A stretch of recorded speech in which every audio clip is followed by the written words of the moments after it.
guys, dahil nagustuhan ng aking mga anak ang unang niluto ko na banana loaf, kaya nag-request uli sila na magluto uli ako. Kaya tara guys, magluto tayo ng masarap na banana loaf. Ang gagamitin natin.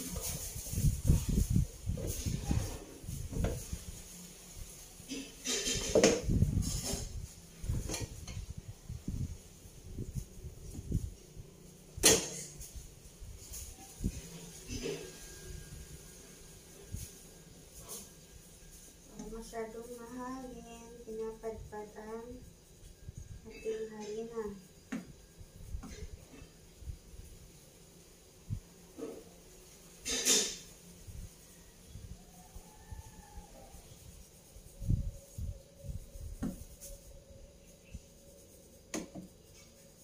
Ayan.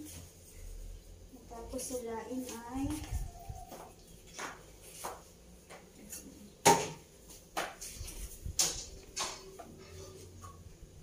ito na guys, yung sinala natin ng 2 cup na harina.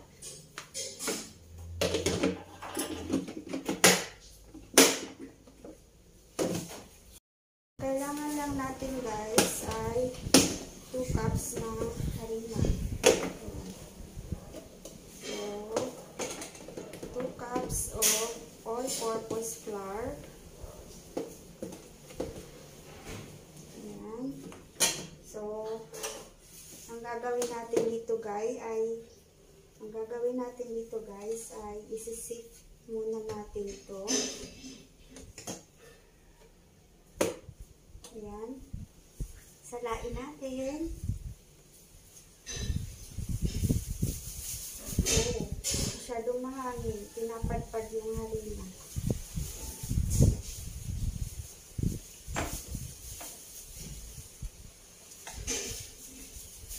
Yun ang 1 tablespoon baking soda.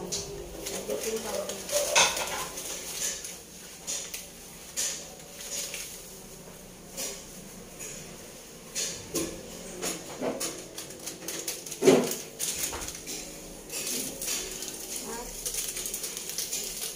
Tablespoon baking soda.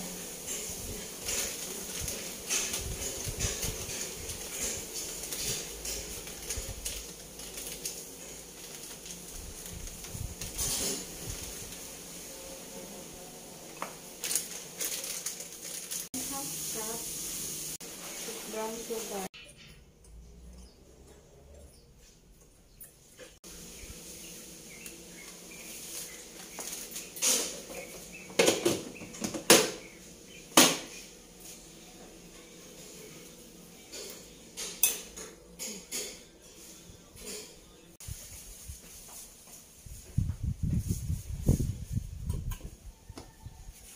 So, 5 bananas guys, ang imamash natin.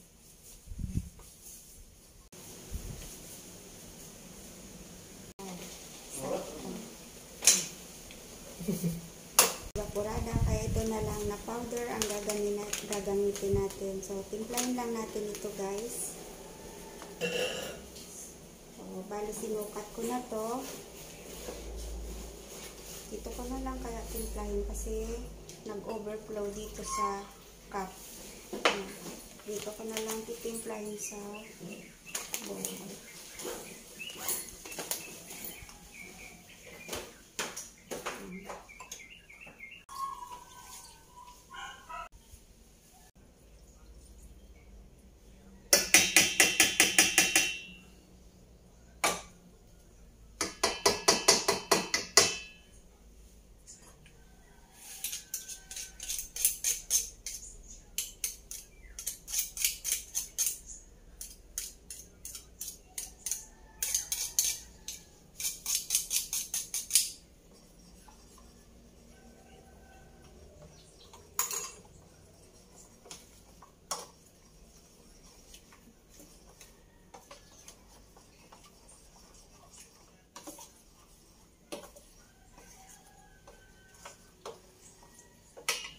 Maglagay din tayo ng konting vanilla. Halo-halo lang natin guys.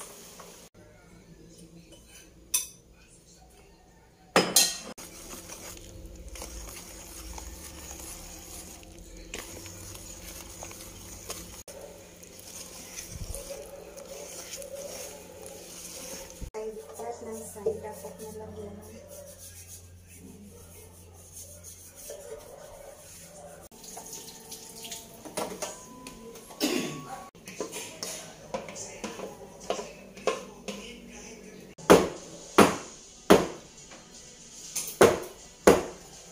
So, last time guys, raisins ang nilagay natin. Ngayon naman ay chocolate.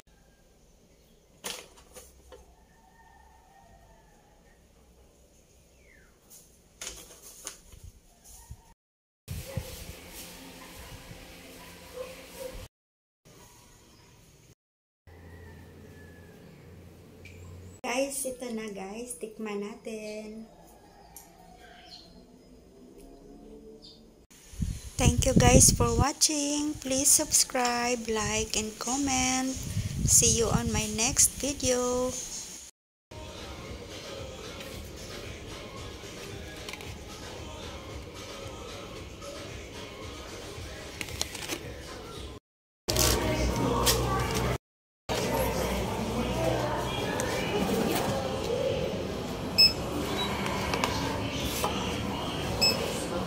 Yan guys, tikman natin ang aking first ever banana loaf. Sarap. So yummy talaga. So, samahan nyo ko guys. Balikan natin kung paano ko niluto itong napakasarap na banana loaf. So, ito guys yung mga ingredients natin. 5 saging na galing doon sa kinuha kong saging kahapon. So, imamash lang natin yan. Ayan. First time ko din gamitin ang masher na to. Kanina ko lang nabili.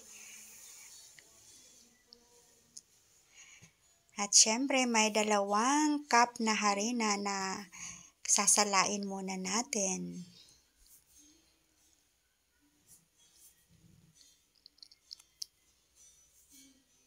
Dinagdagan ko din yan ng 1 tablespoon na baking soda, 1 tablespoon na baking powder, 1/2 cup white sugar, and 1/2 cup na brown sugar. At syempre, 1 cup ng gatas at 2 malaking itlog. So, halo-haloin lang yan guys hanggang mag-mix na ang lahat ng ingredients.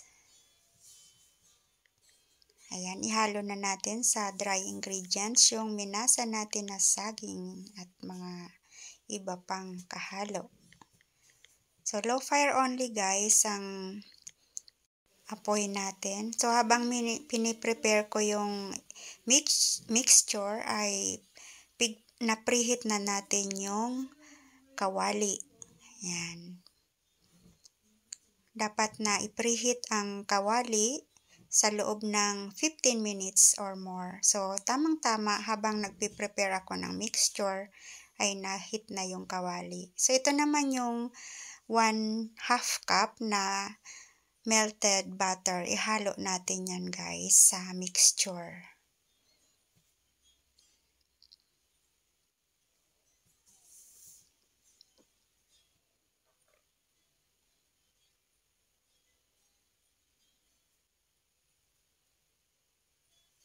I-grease natin yung loaf pan bago ilagay yung mixture. At alog-alogin. Naglagay din ako guys ng raisins sa top para pang dekorasyon. Pero optional lang ito guys. Pwede rin kayong gumamit ng ibang pang toppings na gusto nyo.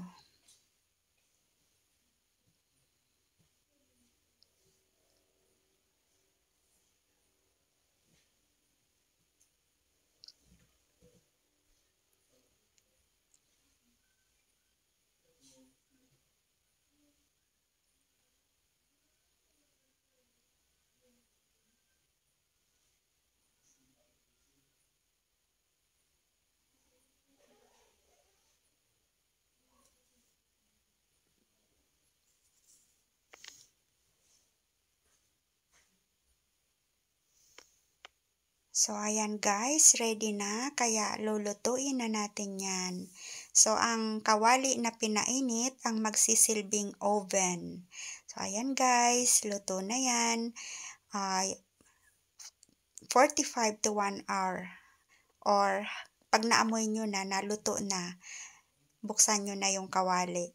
At yan nga guys, amoy babango na, kaya luto na yan. At tinusok ko rin ng tinidor at lutong-luto na yan guys.